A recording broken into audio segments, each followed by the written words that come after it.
Hello, welcome students on my Arvind Geography Verse YouTube channel.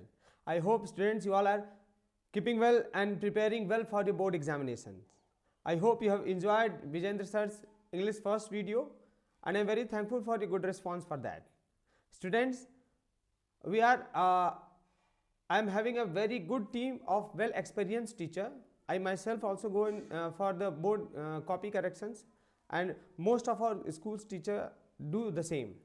So thing is that we are very much experienced and we know what are the basic points where the students make mistakes, and the most important thing is that हमको वो पता है कि question में exams में questions कहाँ से आते हैं. मैंने जितने भी वीडियो बनाया है आप उसको स्टार्टिंग से जाके देख लो उस टॉपिक में, और उससे क्वेश्चन बाहर आया हो तो आप बोलो. ज्योग्राफी की हम बात करें, हम अगर साइंस में हमने हाफ ईयरली से एक दिन पहले वीडियो बनाया था, हमने बोला था डायग्राम और हमने गेस किया था उस पर. सारे क्वेश्चन वहीं से आते हैं. बेटा ये गैस हम ऐसे ही नहीं करते हैं, हम लोगों ने 10-11 साल से इसी सेम बोर्ड में मेहनत करके रगड़ के रखा हुआ है. हमको पहले से ही पता है कि बच्चे कहाँ से गलती करेंगे, एग्जामिनर कहाँ से क्वेश्चन पूछेगा. ठीक, तो अगर आपको हम पे कॉन्फिडेंस है तो आप ज़रूर हमारे साथ इस चैनल पे ट्यून रहें. हमने माना कि हम बहुत पुराने नहीं हैं, लेकिन हाँ हम बहुत खास हैं. आपको कम मेहनत में और अच्छा मार्क्स दिलाने की गारंटी हम लेते हैं.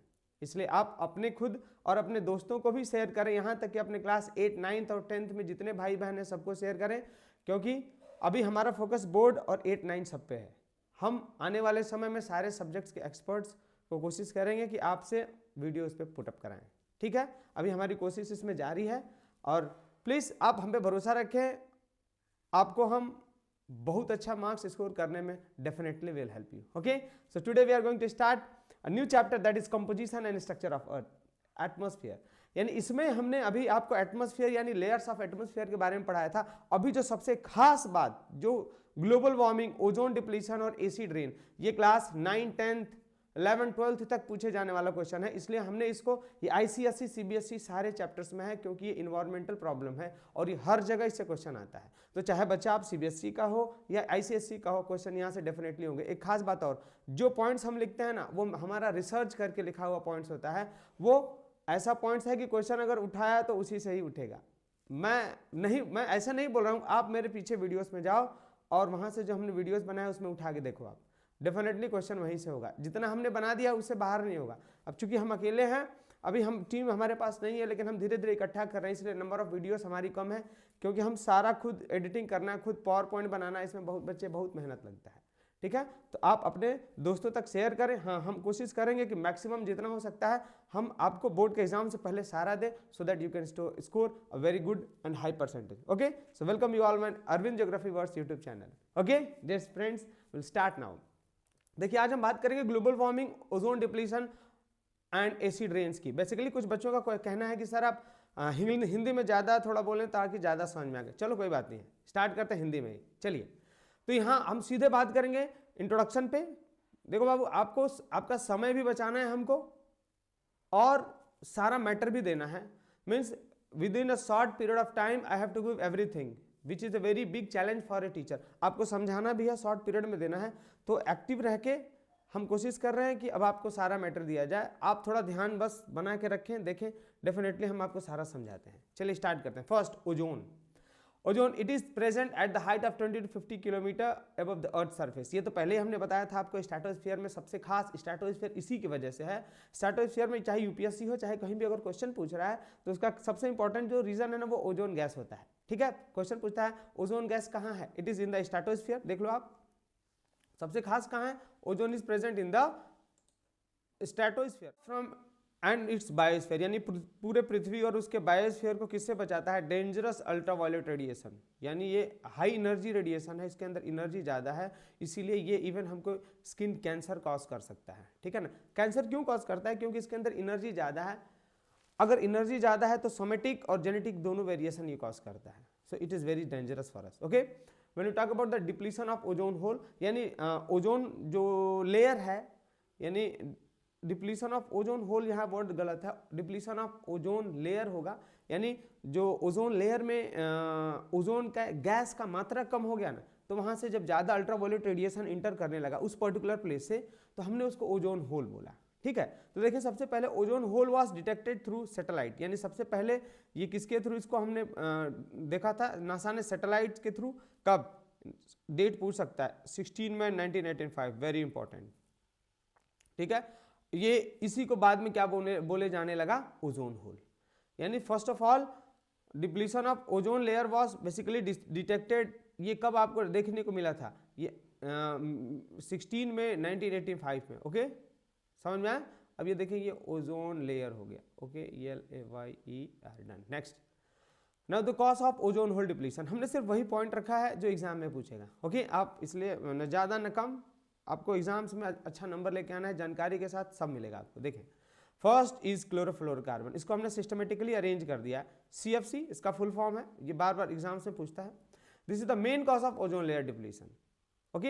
अब ऐसा क्या है, ये बेसिकली इसके अंदर जो CFC है ना, इसके अंदर क्लोरीन के मॉलिक्यूल्स होते हैं। किसके मॉलिक्यूल्स, क्लोरीन के मॉलिक्यूल्स हैं, जिनकी वजह से ओजोन से ये रिएक्शन कर लेते हैं ओजोन में प्रेजेंट ऑक्सीजन, नेसेंट ऑक्सीजन से, जिससे कि ओजोन का फॉर्मेशन नहीं होता। अभी मैं रिएक्शन आपको समझा दे रहा हूँ आगे, ठीक है ना, जिससे कि ये सबसे बड़ा कॉज है ओजोन लेयर के डिप्लीशन का, यानी उसके घटने का, सर्वनाश होने का। आगे देखें, this are the release by, अब देखो ये CFC हमारे एटमॉस्फेयर में कहाँ से आते हैं, देखें, सॉल्वेंट्स, स्प्रे, एरोसॉल, यानी इन रेफ्रिजरेटर, यहाँ से एयर कंडीशन, यानी ये this are the main sources of CFC, यानी CFC इन्हीं से बाहर निकलते हैं। सबसे जो अभी ज़्यादा में है वो तो रेफ्रिजरेटर ही है। CFC in the stratosphere are broken down by the ultraviolet radiation, हाँ ये खास है, यानी जो CFC है ना, अल्ट्रावायलेट रेडिएशन इसको ब्रेक करके इसका क्लोरीन का मॉलिक्यूल रिलीज कर देता है इससे, ओके। और वही क्लोरीन का मॉलिक्यूल जाके ऑक्सीजन से कंबाइन कर लेता है, जिससे कि ओजोन लेयर, ओजोन नहीं बनता है, जिससे कि ओजोन होल क्रिएट हो जाता है। अभी मैं दिखा रहा हूँ, this chlorine atom combine with the ozone and destroys it. अब देखो सबसे यहाँ खास बात, सबसे बड़ा जो ओजोन होल था ना, वो 2000 में देखा गया था अंटार्कटिका के ऊपर। कहाँ देखा गया था, अंटार्कटिका के ऊपर, ठीक है ना, तो आप इसको याद रखेंगे। अंटार्कटिका में सबसे बड़ा ओजोन होल किस ईयर में देखा गया था, 2000 में, ओके। तो चलो आप थोड़ा सा रिएक्शन देख लो कि यहाँ होता क्या है, बेसिकली ये सबसे खास है, और इसके लिहाज से हम देखेंगे सबसे इसमें जो खास बात है वो क्या है कि ये रिएक्शंस क्या होते हैं, ठीक है ना। आप देखें इसमें स्टेप 1 की अगर हम बात करें, step 1, okay, step 1 first is the formation of ozone. अगर हम सीधा यहाँ पे अगर सिंपल बात करें कि फॉर्मेशन ऑफ ओजोन कैसे बन रहा है, ओजोन हमारे स्ट्रेटोस्फीयर में कैसे बनता है, आप सोचे होगा ना, बहुत दिमाग में आया होगा कि सर ये ओजोन स्ट्रेटोस्फीयर में कैसे आ गया। देखो कैसे बनता है, बेसिकली वहाँ जो ऑक्सीजन का जो मॉलिक्यूल्स होते हैं ना, ऑक्सीजन जो गैस होती है, वो अल्ट्रावायलेट रेडिएशन जब उस पर गिरता है तो ये ऑक्सीजन का जो डबल बॉन्ड है ना, वो टूट जाता है दो नेसेंट ऑक्सीजन में। ये नेसेंट ऑक्सीजन ना बाबू बहुत रिएक्टिव होता है। इसका जैसे नेसेंट क्लोरीन का हम ब्लीचिंग में इस्तेमाल करते हैं, कपड़े का कलर चेंज करने में इस्तेमाल करते हैं, नेसेंट अमोनिया का बाल वगैरह को डिस्कलर करके कलर करने में इस्तेमाल करते हैं। मीन्स वो बहुत ज़्यादा, it is highly reactive, okay. अब देखो इसमें जो दूसरा स्टेप होता है ना, अब ये देखो जैसे मान लो ये तो नेसेंट ऑक्सीजन बन गया, अब ये जो नेसेंट ऑक्सीजन बना है ना, ये क्या करता है ना, अब ये ऑक्सीजन जो वहाँ प्रेजेंट है उसके किसी एक मॉलिक्यूल से कंबाइन कर लेता है और फिर क्या बना लेगा, ओजोन बन गया ना। ओजोन ऐसे बनता है, कहाँ बनेगा, स्ट्रेटोस्फीयर में। कॉन्सेप्ट क्लियर करो, पढ़ने से कुछ नहीं होता है, आपका ऐसा कॉन्सेप्ट क्लियर होना चाहिए कि भविष्य में अगर आप कोई कॉम्पिटिटिव परीक्षा दे रहे हो ना तो वो भी निकल जाए, ठीक है। अगर आप इसको बैलेंस वे में देखना चाहें तो देखो 3 molecule of oxygen it will give 2 molecule of ozone. I hope आपको ये कॉन्सेप्ट क्लियर हो गया कि ओजोन कैसे बनता है। बन गया ओजोन, कहाँ बन रहा है, स्ट्रेटोस्फीयर में।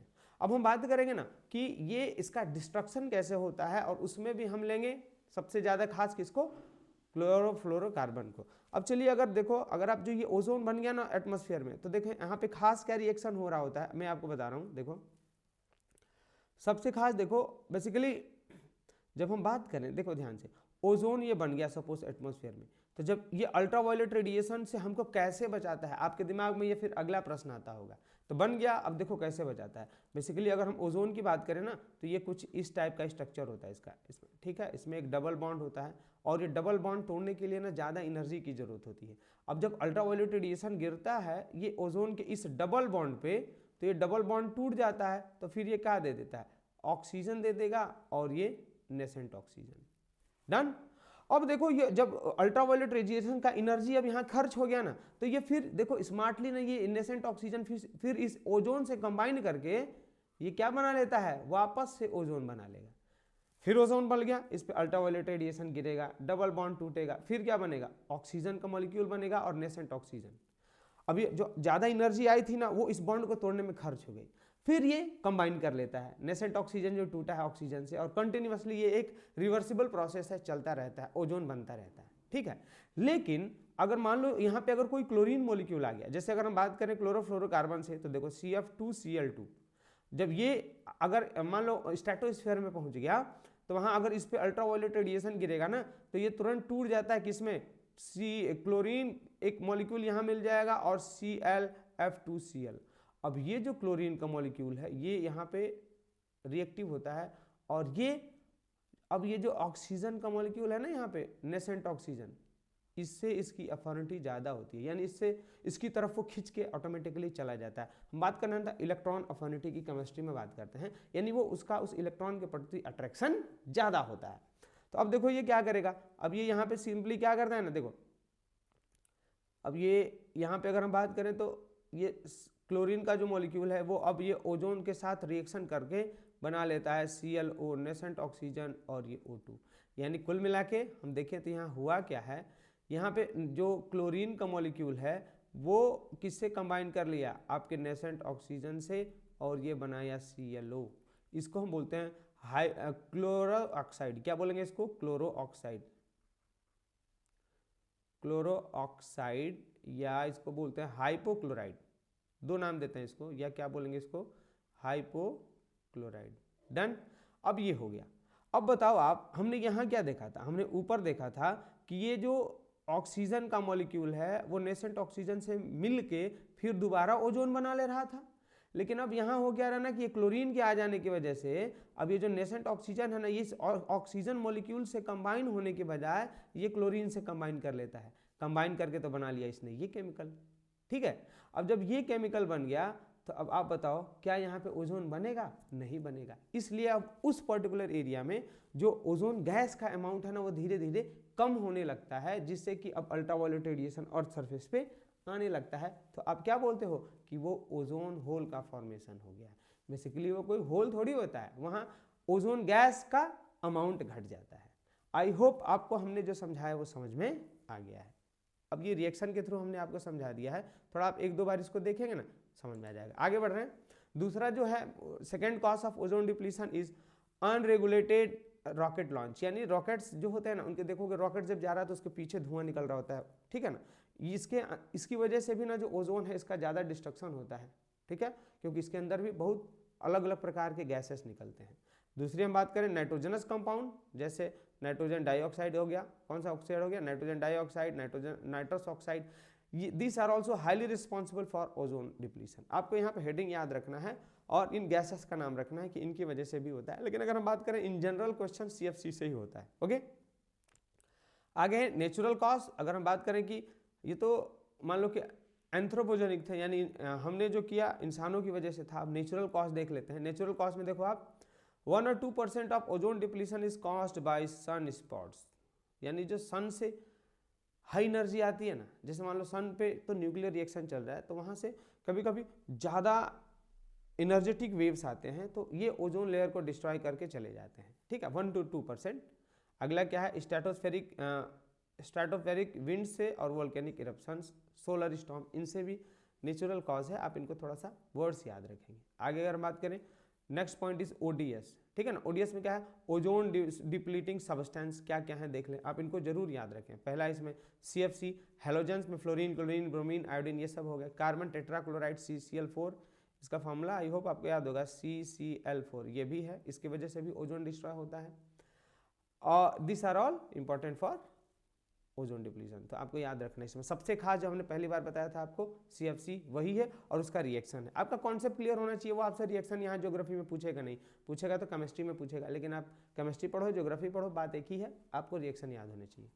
Now effect of ozone depletion, अगर ओजोन डिप्लीट हो गया तो उसका असर क्या है, ये खास है। देखो, it causes the cancer and cataract. अब देखो कैंसर का मतलब क्या है, यानी कोई भी सेल जब तक एक कंट्रोल्ड डिवीजन चल रहा है, जब आप सेल साइकिल पढ़ोगे ना, हमने यहाँ पे पढ़ाया हुआ है सेल साइकिल, सेल चैप्टर ही पूरा पढ़ाया है क्लास 10th का, उसको आप जरूर पढ़ें, उसमें हमने डिटेल में कैंसर को समझाया है। तो बेसिकली अगर कोई सेल साइकिल अपने नॉर्मल सेल जो डिवीजन चल रहा है, जब सेल एक कंप्लीट सेल डिवीजन कर लेता है तो G0 फेस में चला जाता है। लेकिन ये जो जिस सेल के अंदर कैंसर हो जाता है ना, वो मैलिग्नेंट हो जाता है। मैलिग्नेंट का मतलब उसका जो डिवीजन अब तक कंट्रोल्ड था ना, वो आउट ऑफ कंट्रोल हो जाता है, इसलिए उसके अंदर क्या हो जाएगा, कैंसर। ये कैंसर का सबसे बड़ा एक कारण यहाँ पे अल्ट्रावायलेट रेडिएशन होता है, ठीक है ना।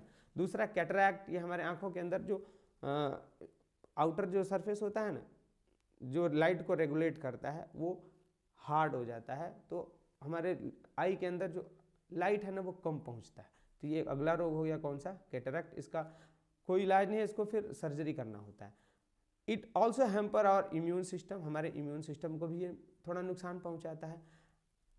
Third, it increases the level of increase level of ultraviolet affects photosynthesis and food chain, यानी हमारा जो प्लांट्स है ना उनके अंदर जो फोटोसिंथेसिस है, इससे वो भी प्रभावित होता है। तो आपको देखो क्वेश्चन होगा,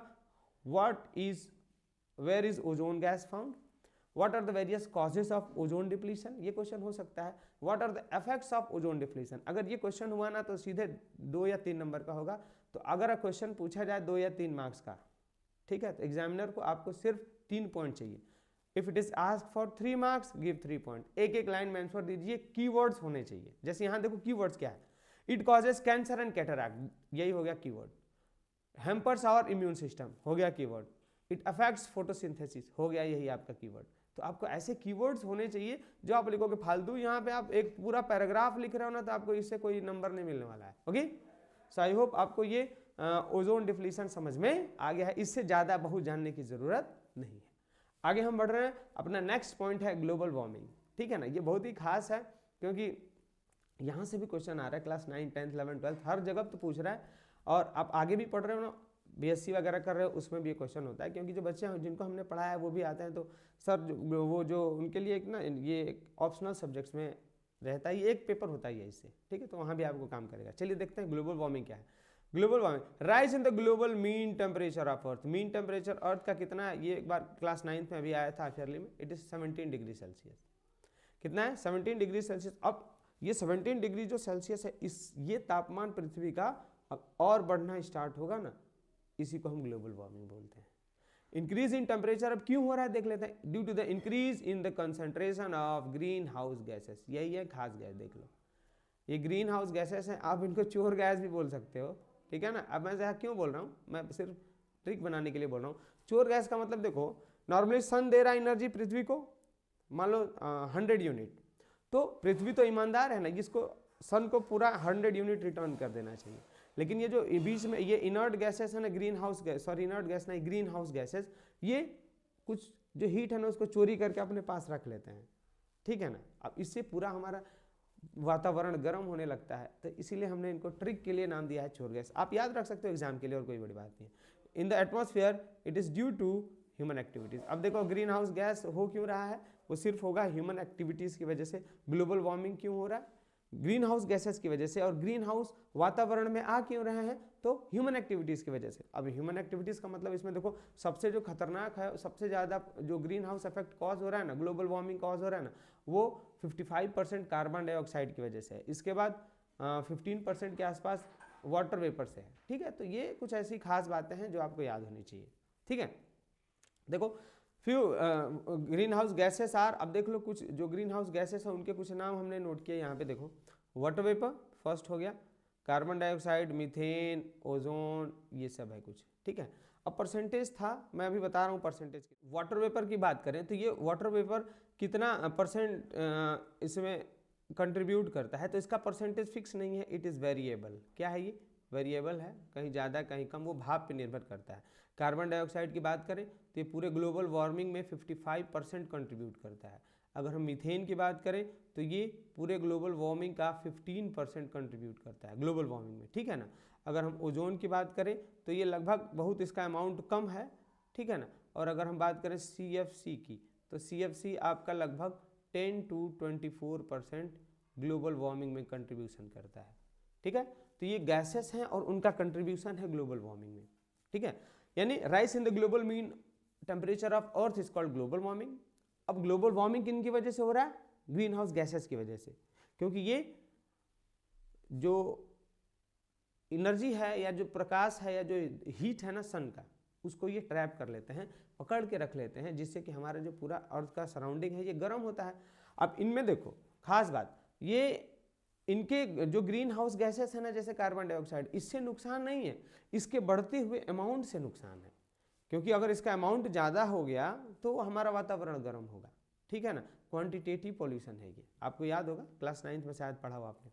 आगे बढ़ रहे हैं। This are the result of excessive burning. ये क्यों आ रहे हैं? Excessive burning of fossil fuels. अब फॉसिल फ्यूल्स के अंदर क्या आ जाएंगे आपके, जैसे मान लो कोल हो गया, डीजल हो गया, पेट्रोल हो गया, ये सारे क्या हैं? फॉसिल फ्यूल्स हैं, ठीक है ना।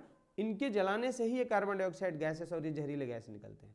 This absorb the incoming radiation from the sun and keep the atmosphere warm. देखो ये तो इसका प्लस पॉइंट हो गया कि ये जो धूप से आ रहा है ना एनर्जी, उसको एब्जॉर्ब कर लेते हैं और पृथ्वी को गर्म रखते हैं। कब? रात के समय। ये इसका पॉजिटिव इंपैक्ट है। लेकिन अगर इनका अमाउंट एक लिमिट से बढ़ा ना, तो वो दिन और हमारा जो पूरा एटमॉस्फेयर है उसका टेम्परेचर बढ़ाने लगते हैं, जो कि नुकसानदायक होता है। But increases in some gases like carbon dioxide due to burning of fossil fuel has created a new threat of global warming on the earth and its living being। यानी देखिए आप, कार्बन डाइऑक्साइड बेसिकली क्वेश्चन पूछता है ना कि what is the percentage of carbon dioxide, तो carbon dioxide का amount देखो 0.03% है, इससे कोई दिक्कत नहीं है। लेकिन ये बढ़ रहा है ना, मालूम है 0.5% के हिसाब से बढ़ रहा है, ये बहुत तेजी से इसका अमाउंट बढ़ रहा है। अब जब इसका अमाउंट बढ़ रहा है तो अमाउंट बढ़ेगा तो और ज़्यादा अगर वातावरण में हमारे कार्बन डाइऑक्साइड गैस हुआ तो ज़्यादा हीट एब्जॉर्ब करने लगेगा। जब हीट एब्जॉर्ब करेगा और गर्मी पैदा करेगा तो ग्लोबल वार्मिंग इसी की वजह से कॉज होगा। आई होप आपको मैं जो समझाना चाह रहा हूँ वो समझ में आ गया कि इन गैसेस से दिक्कत नहीं है, इनकी बढ़ते अमाउंट से दिक्कत है, ठीक है। वरना इन गैसेस को तो नेचर ने बेसिकली हमारे पॉजिटिव पॉइंट के लिए रखा है ताकि रात में हम गर्म रहें। अगर ग्रीन हाउस गैसेस को हटा दें और सरफेस से तो क्या होगा बताओ आप? रात का हमारा टेम्परेचर -250 के आसपास चला जाएगा, उसी दिन मर जाएंगे सब लोग। तो इनका महत्व है, लेकिन इनका एक लिमिट अमाउंट से अगर इनका मात्रा बढ़ाना तो हमको नुकसान करेगा, ग्लोबल वार्मिंग करेगा। ये आपका कॉन्सेप्ट क्लियर होना चाहिए। आगे बढ़ रहे हैं। What are the various causes of global warming? देख लो भैया, heating of the earth atmosphere is due to the trap, हाँ हमने एक्सप्लेन कर दिया, it is the tapping of infrared radiation from the sun by green house gases. यानी green house gases है ना, ये जो आपका इंफ्रारेड रेडिएशन सन से आ रहा है उसको क्या करते हैं, ये पकड़ के अपने साथ रख लेते हैं, ट्रैप कर लेते हैं। ट्रैप करने का मतलब एब्जॉर्ब करके रख लिया है, धीरे धीरे छोड़ना, इसको ट्रैप बोलते हैं। अब इसमें सबसे खास हो जाता है कौन सा? Carbon dioxide gas. कौन सा गैस हो गया? सबसे खास हो गया इसमें कार्बन डाइऑक्साइड। अब देख लेते हैं what are the basic causes of global warming. First, destruction of ozone layer. अगर ओजोन लेयर मान लो डिस्ट्रॉय हो गया, ओजोन लेयर हमको अल्ट्रावायलेट रेडिएशन से बचाता है। अगर उस किसी पर्टिकुलर एरिया में ओजोन गैस नहीं है तो वहाँ से अल्ट्रावायलेट रेडिएशन यानी ज़्यादा एनर्जी वाला धूप आने लगेगा और हमारे अर्थ के एटमॉस्फेयर को और तेज़ी से गर्म करने लगेगा, ठीक है। आपको इसका हेडिंग याद रखना है और अंदर का जो मैटर है वो तो आप बना के लिख सकते हो, समझ लो। अभी deforestation, cutting down the trees. अब यहाँ बहुत खास बात है, सपोज करो ये पेड़ हो गया, ठीक है ना, हमने बना दिया ट्री, यहाँ पे देखो आप डायग्राम, अब ये ट्री हो गया ना। अब ये ट्री क्या करता है, देखो आप बोलोगे फोटोसिंथेसिस करता है। फोटोसिंथेसिस में लेगा CO2 H2O और इससे बनाता है क्या? ग्लूकोज C6H12O6 और हमको क्या देता है? ऑक्सीजन। ये हो गया फोटोसिंथेसिस। यानी आप सीधा मैं बोल रहा हूं अगर मेरे लैंग्वेज में, तो ये जो प्लांट्स है ना ये कार्बन डाइऑक्साइड को खा रहे हैं। लो, इट यूज इंग्लिश में नहीं समझ में आता, आप हिंदी में समझो। जो हरे पौधे हैं वो कार्बन डाइऑक्साइड जो हमारे एटमॉस्फेयर में उसको खा के ग्लूकोज बनाते हैं। It uses carbon dioxide and water vapor in the presence of chlorophyll and sunlight and produces glucose। क्या बना रहे हैं? ग्लूकोज। अगर देखो प्लांट पहले तो इसने अब ये यूज कर रहा है तो कार्बन डाइऑक्साइड का अमाउंट घटाया ना इसने। अगर आप क्या कर रहे हो, आप जाके इस पेड़ को ही यहां से काट दो, लो। दूसरी तरफ तो आप बहुत सारी फैक्ट्रीज बैठा दिए हो जिससे बहुत ज्यादा जहरीला धुआं निकल रहा है। सबके घरों में एक एक दो दो नहीं 3-3 4-4 बाइक्स हैं, मोटर बाइक्स हैं, चूल्हा जल रहा है, तो ये सारे में तो धुआं ही निकल रहा है। एक तरफ आप पोल्यूशन ज्यादा कर रहे हो, कार्बन डाइऑक्साइड ज्यादा रिलीज कर रहे हो, दूसरी तरफ ग्रीन ट्रीज को काटते जा रहे हो। कहाँ जाएगा कार्बन डाइऑक्साइड? आप बताओ, नेचर कैसे बैलेंस होगा? यही कारण है, फिर आपको ग्लोबल वार्मिंग झेलना पड़ेगा। आई होप आपको ये समझ में आ गया, ठीक है। Next we go for the greenhouse effect. Greenhouse effect में क्या है? It is important for effect of the global warming, यानी ग्रीन हाउसेस का, अगर हमको ग्रीन हाउसेस से दिक्कत नहीं है भैया, हमके उनके बढ़ते हुए अमाउंट से दिक्कत है। उनका रहना हमारे पृथ्वी के लिए बहुत जरूरी है, लेकिन उनका एक लिमिट से ज्यादा बढ़ जाना ही हमारे लिए खतरनाक है। यह आपको कॉन्सेप्ट समझना होगा। ओके, आगे बढ़ रहे हैं हम। नेक्स्ट देख लेते हैं इफेक्ट्स ऑफ ग्लोबल वार्मिंग, यानी इनके बढ़ने से हमको क्या दिक्कत है। पहला, rise in the sea level. भैया देखो ये 3 नंबर का पूछेगा, मैं पहले बोल दे रहा हूँ आपसे, 3 नंबर आएगा बोर्ड में, तो आप इसको ध्यान से देखते रहें। First, rise in the sea level, यानी हमारा जो समुद्र तल है वो बढ़ना स्टार्ट होगा। क्यों? क्योंकि जितना भी माउंटेन्स पे आइस है ना, ग्लेशियर्स हैं, तापमान बढ़ेगा, वो पिघलना स्टार्ट हो जाएंगे। जैसे एक आइस निकाल लो आप अपने रेफ्रिजरेटर से और बाहर थोड़ा धूप में या कहीं गर्मी की जगह रख दो, तुरंत पिघल जाएगा वो। ऐसे ही हमारा पूरा ये आइस पिघल जाएगा। तो नॉर्मल वो ज़्यादा अमाउंट में पिघलेगा तो जो हमारा सी लेवल है ना, वो सब धीरे धीरे बढ़ना स्टार्ट हो जाएगा। और जो किनारे, जो ओशन के किनारे जो मेजर सिटीज़ हैं वो सारे डूब जाएंगे, बहुत डूब भी चुके हैं। ठीक ना, आप देखें, it is rising bye 30 centimetre, यानी 10 to 25 centimetre last 10 year 100 years में। देखो इतना तेजी से बढ़ रहा है। और आप गूगल पे सर्च करके देखो, बहुत सारी सिटीज डूब चुकी हैं, परमानेंट उनमें पानी लगा हुआ है, और आने वाले 5 से 10 सालों में बहुत ज़्यादा डूब जाएंगी। ये सब आपको देख लेना चाहिए एक बार गूगल करके, ठीक है ना। ऑन ह्यूमन हैबिटेशन, इसलिए हमारा जो हैबिटेशन है इस पर बहुत बुरा असर पड़ेगा। Second, precipitation change. प्रेसिपिटेशन शब्द का मतलब देखो, ये प्रेसिपिटेशन तो लिया गया है, बेसिकली केमिस्ट्री है, प्रेसिपिटेट के फॉर्मेशन से। तो प्रेसिपिटेट नीचे बैठता है ना, तो ज्योग्राफी में बात कर रहे हैं तो ये रेनफॉल, प्रेसिपिटेशन का मतलब क्या होता है? रेनफॉल, यानी मौसम, बारिश में परिवर्तन होने लगेगा। देखो पहले मौसम रेनी सीजन में ही बारिश होती थी, हर मौसम सही समय से था, लेकिन अब पता नहीं कब कितना रेनफॉल हो जाए, मौसम आगे पीछे, गर्मी, कुछ समझ ही नहीं आ रहा है, इसीलिए बहुत सारी बीमारियां फैल जा रही हैं। ठीक है, तो देखो there can be change in the rainfall pattern, यानी हमारे जो रेनफॉल पैटर्न है इसमें चेंज हो, परिवर्तन हो गया है, एयर मास मूवमेंट की में भी। ठीक है, मतलब कुल मिला के हमारा जो रेनफॉल का पैटर्न है उसमें चेंज होने का सबसे बड़ा रीजन क्या है? ग्लोबल वार्मिंग है।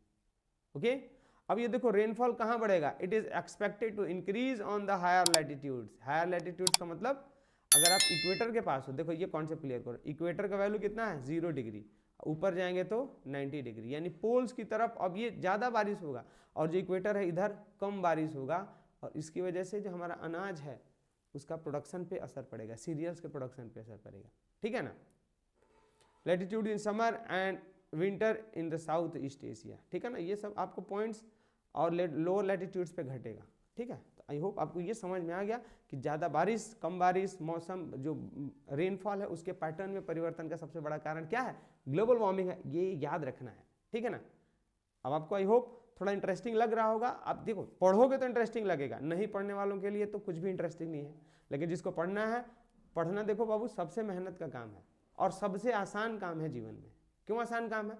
देख लो, पढ़ना जब बैठोगे, लाइट, पंखा, एसी सब चल रहा है, और बाकी किस काम में बताओ इतना सुविधा मिलता है आपको? अगर आप पढ़ नहीं पाओगे जीवन में, कुछ नहीं कर पाओगे। तो पढ़ने के लिए कंसंट्रेशन और खुद को कंसंट्रेट और मोटिवेटेड, ये आपकी जिम्मेदारी है कि आप रखें। ठीक है, जो रैग पिकर्स होते हैं ना, वो बच्चे जो बोड़ा लेके सुबह सुबह प्लास्टिक बीनने के लिए चले जाते हैं, उनको मोटिवेशन की जरूरत नहीं होती है। किसको मोटिवेशन की जरूरत होती है? उनको जिनके पास सारी सुविधाएं हैं।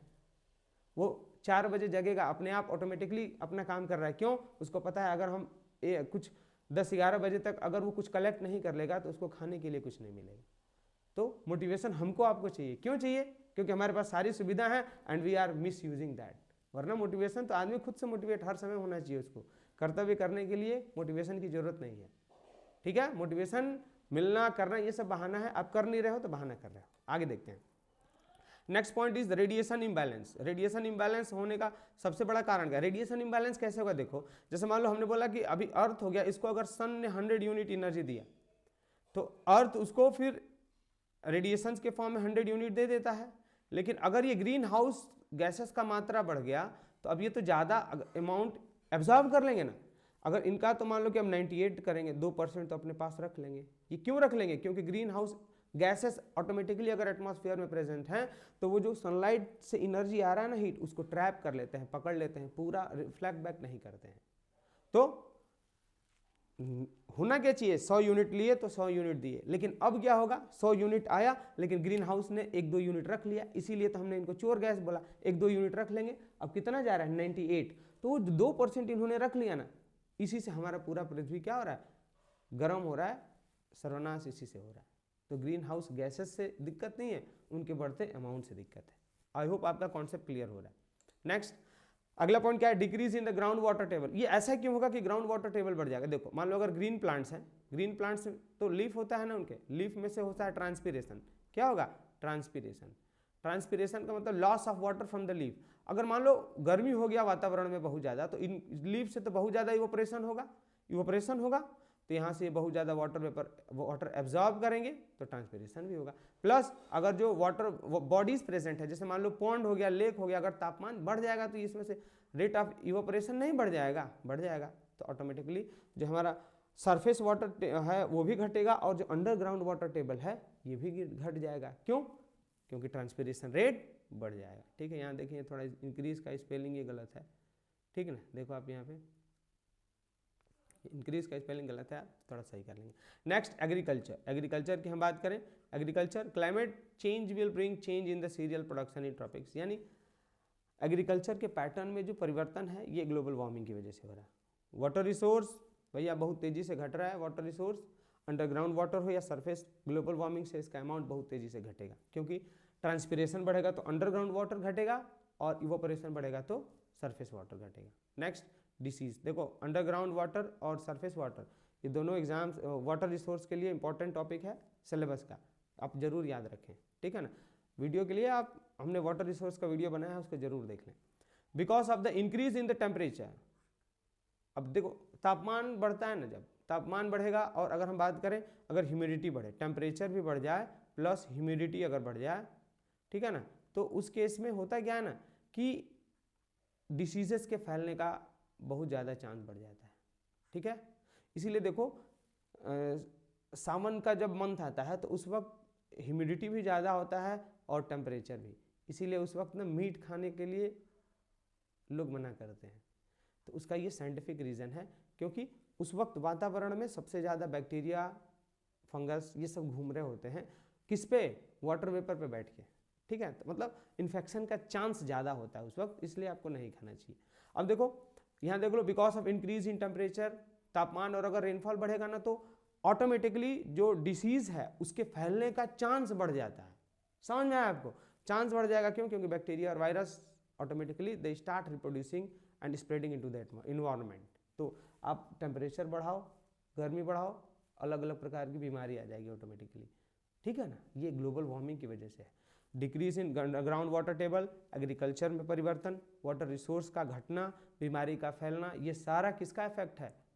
ग्लोबल वार्मिंग का है। आई होप आपको ये समझ में आ रहा होगा। आपको हेडिंग याद रखना है, अगर मान लो परीक्षा में आ गया ना प्रश्न, तो आपको जो इसके हेडिंग्स है ना उनको लिख देंगे ना, उसी पर नंबर मिल जाएगा, ठीक है ना। एक लाइन और कुछ बढ़ा के लिख लेना उसके हिसाब से, उसको बस कीवर्ड चाहिए होता है।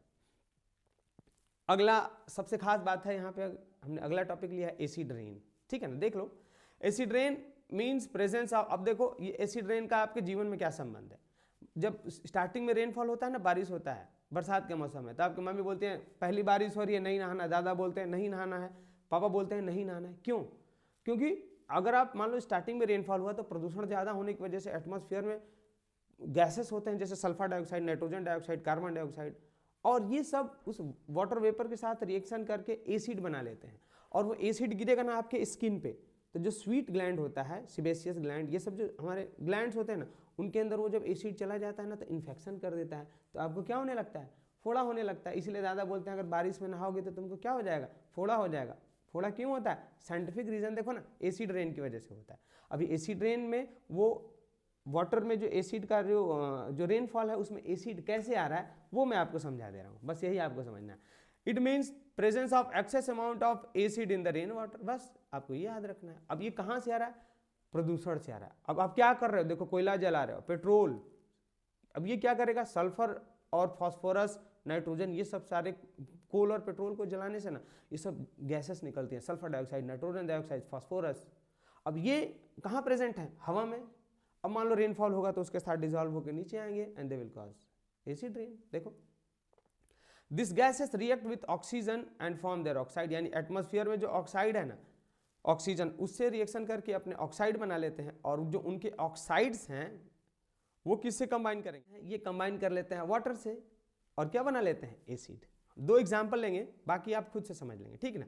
देखो दो एग्जाम्पल्स के थ्रू मैं समझा रहा हूँ आपको। देखो फर्स्ट, जैसे अगर हम बात करें इसमें, जैसे नाइट्रस ऑक्साइड, अब ये देखो कैसे बनता है। मान लो एटमॉस्फेयर में हमने जलाया नाइट्रोजन, ठीक, तो ये नाइट्रोजन से, देखो यहाँ नाइट्रोजन प्लस ऑक्सीजन, ठीक है, ये क्या बनाएगा, nitrous oxide. Nitrous oxide nitrogen gas निकला जलाने से, या एटमॉस्फेयर में भी प्रेजेंट है, ज़्यादा तो ये किसी फॉसिल फ्यूल के जलने से आता है, निकल गया, अब ऑक्सीजन से रिएक्शन करके नाइट्रोजन ऑक्साइड, नाइट्रस ऑक्साइड बना दिया, ठीक है ना। अब ये एयर में प्रेजेंट और ऑक्सीजन से रिएक्शन करके क्या बना लेता है, नाइट्रोजन डाइऑक्साइड। आई होप आपको समझ में आ गया, ठीक है। अब ये जो नाइट्रोजन डाइऑक्साइड है ना, ये NO2 वाटर के साथ रिएक्शन करके बना लेता है नाइट्रिक एसिड, HNO3, बन गया ना एसिड। लो बैलेंस कर लेना भैया, ठीक है ना। तो ये नाइट्रस एसिड बन गया, सॉरी नाइट्रिक एसिड, ये तो एसिड है ना, अब यही गिरेगा तो रेनफॉल होगा। दूसरा एक और एग्जांपल देख लेते हैं, चलो किसका ले लेते हैं, सल्फर डाइऑक्साइड। सल्फर कोयला जलाते हैं ना, उसमें से निकलता है सल्फर, ये ऑक्सीजन से रिएक्शन करके क्या बनाएगा, सल्फर डाइऑक्साइड। अब ये जो सल्फर डाइऑक्साइड है, ये बारिश हुई तो उसमें पानी से कंबाइन करके बनाता है सल्फरस एसिड H2SO3। कौन सा एसिड है, सल्फरस एसिड।